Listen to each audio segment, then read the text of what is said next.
Dalam peristiwa itu setidaknya melibatkan 5 orang Habib serta masyarakat setempat, yang kemudian masyarakat pun yang awalnya cuma ikut-ikutan itu ya harus ngandang alias Luki menyebut dalang utama dalam kasus ini merupakan seorang oknum Habib yang bernama Habib Abdullah.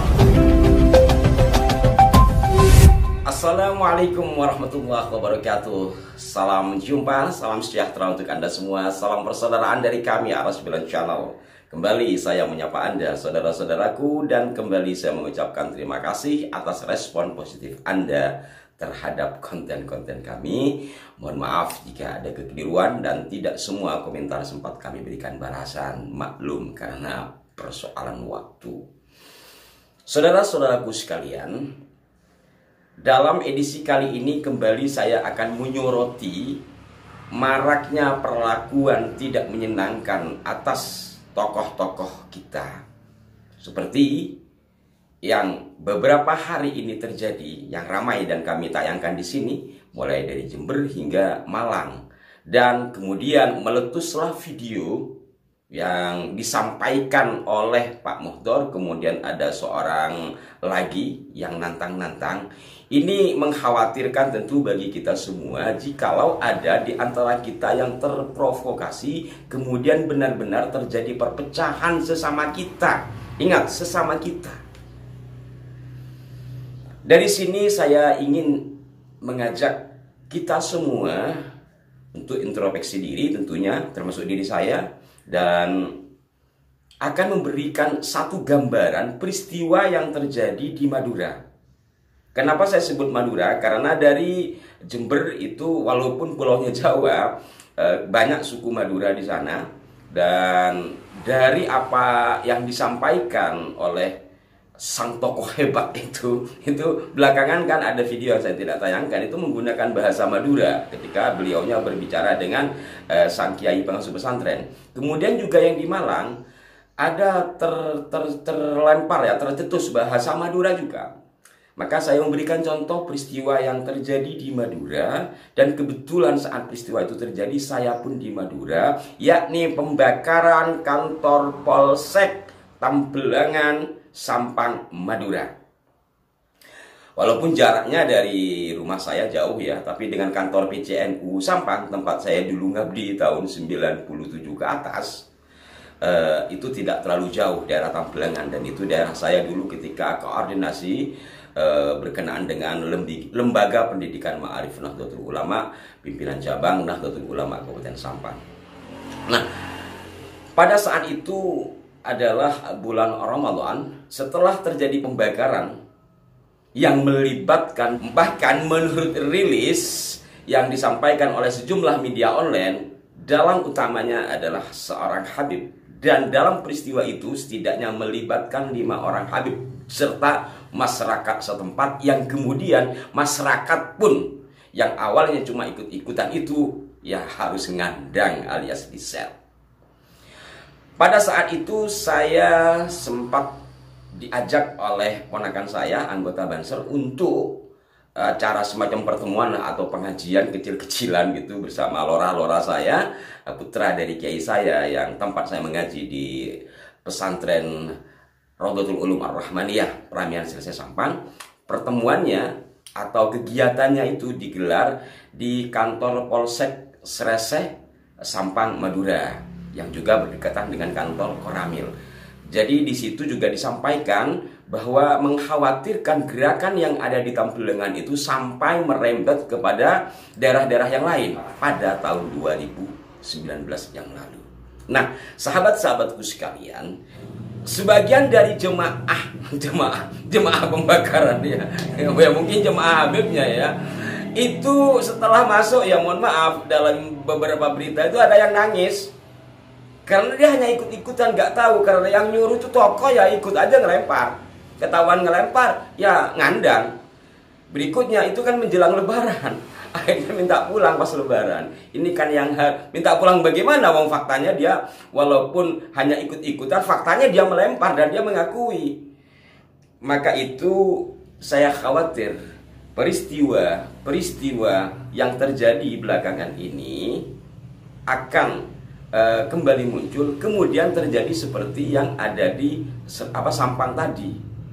Maka yang saya katakan kemarin, jikalau saja tuan rumah atau Teguh Muda Kori, yang pasti tuan rumah yang mestinya, yang kalau yang di Jember itu yang melapor kepada kepolisian bahwa ada tindak perbuatan yang melanggar hukum, atau setidaknya ya semacam somasi gitu. Kalau yang di Jember, tapi kalau yang di Malang ada fakta-fakta jelas bahwa di situ ada pengerusakan, pengejaran, karena videonya lengkap. Nampaknya ada video yang dibuat oleh mereka sendiri yang kemudian beredar, sehingga sebagian dari orang-orang kita, katakanlah orang kita ini yang membela dalam tanda petik keselamatan Teguh Muda Kori, itu juga mendapatkan, termasuk saya juga dikirimi.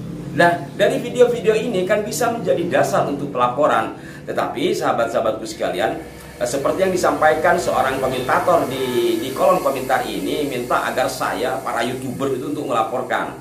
Ini harus difahami ya, di dalam melapor itu ada prosedurnya. Apakah kasus itu merupakan delik umum atau delik aduan? Kurang lebih seperti itulah ya.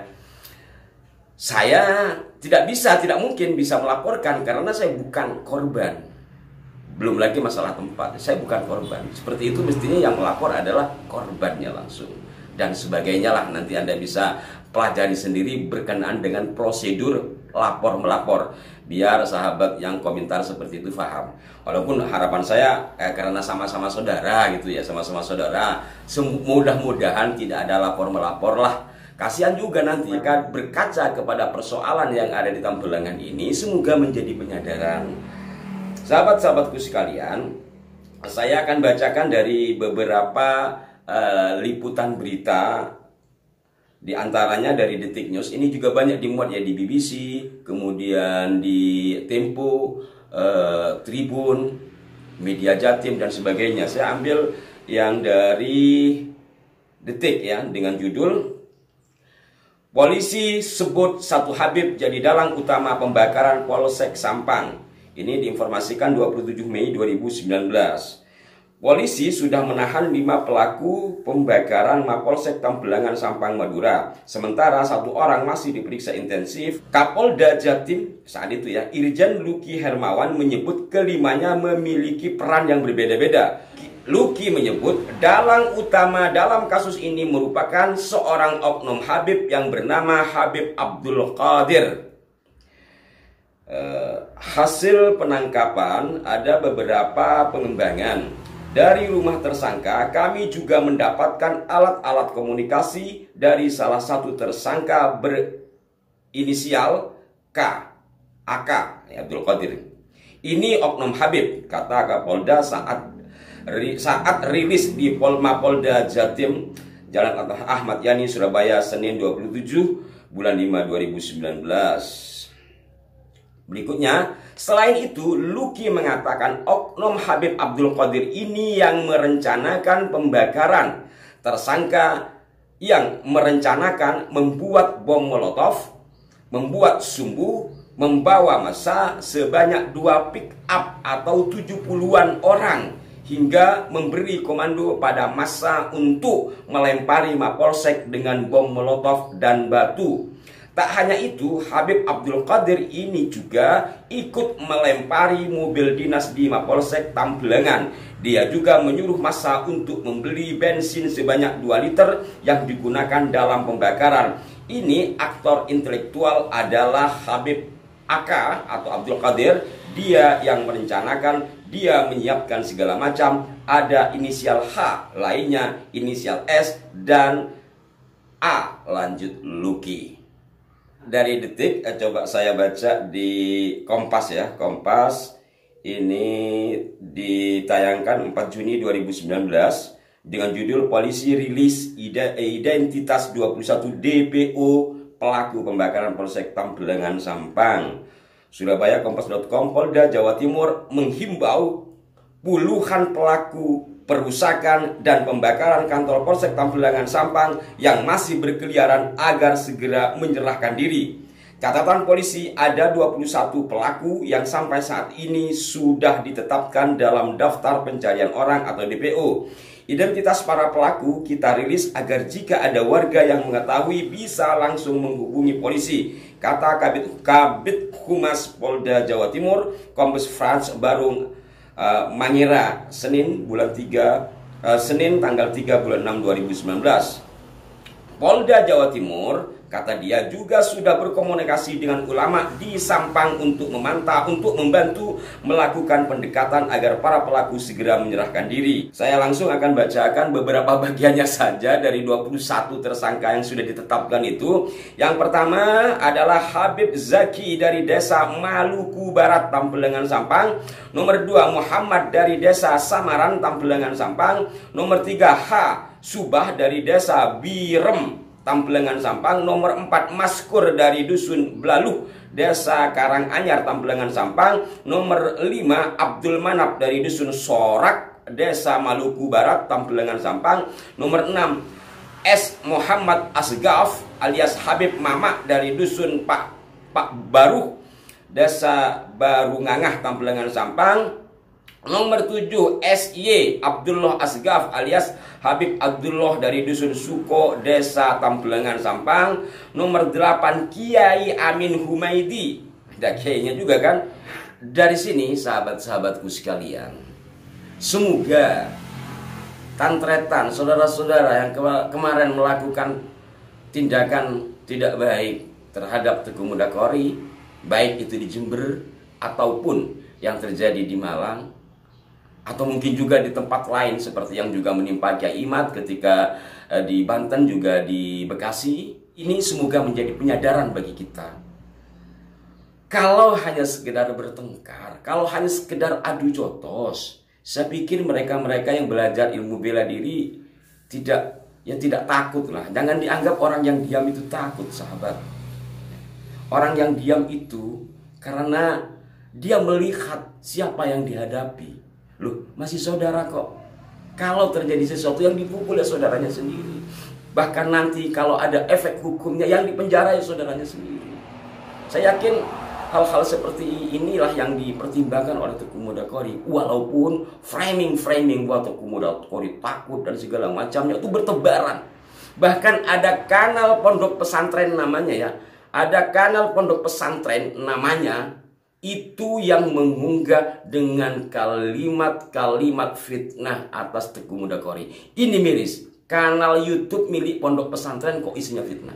Saya tidak sebut di sini, tapi semoga yang punya kanal atau bahkan kiainya bisa melihat ini. Dan marilah kita kembali kepada kepribadian bangsa kita, bangsa Nusantara, bangsa Timur yang dikenal sebagai orang-orang yang ramah, sopan santun. Tetapi kalau ditantang, kita tak akan hengkang.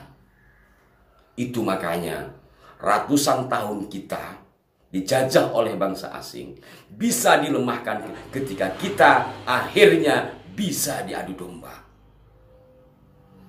Semoga bermanfaat bagi kita semua, terutama saya, dan mohon maaf jika apa yang saya sampaikan ini ada yang tersinggung perasaannya atau ada kekeliruan. Terkait dengan informasi yang saya bacakan, Anda bisa membaca di kanal-kanal berita atau situs-situs berita resmi di media-media online. Sampai jumpa. Doakan kami semoga istiqomah di dalam menyampaikan sesuatu yang sekiranya bermanfaat. Wassalamualaikum warahmatullahi wabarakatuh.